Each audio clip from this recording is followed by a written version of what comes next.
तो चलिए शुरू करते हैं। तो गाइस, मोटा वगा के राजा में आज आ रहे हैं धर्मेंद्र सिंह वाघेला बापू एमएलए।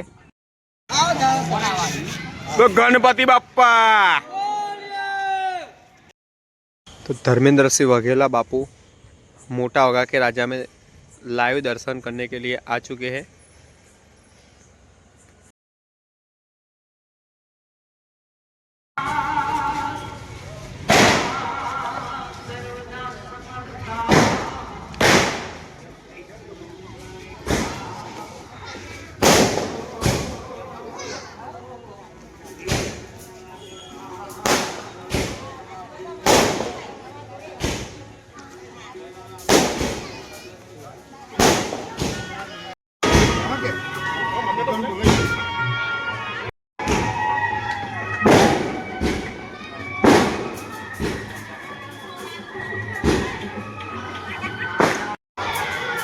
आप लोग भी मेरे साथ बोलिए, गणपति बाप्पा मोरिया।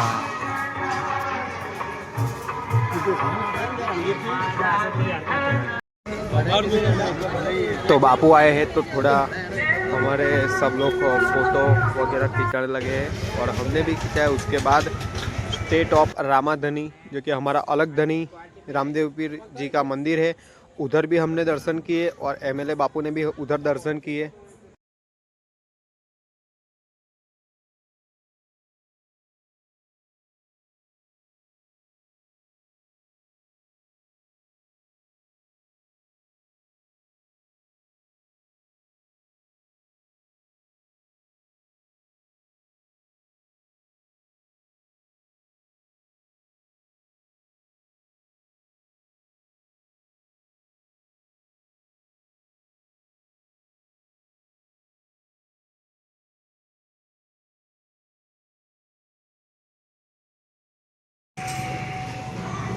रामदेव महाराज आज की जय।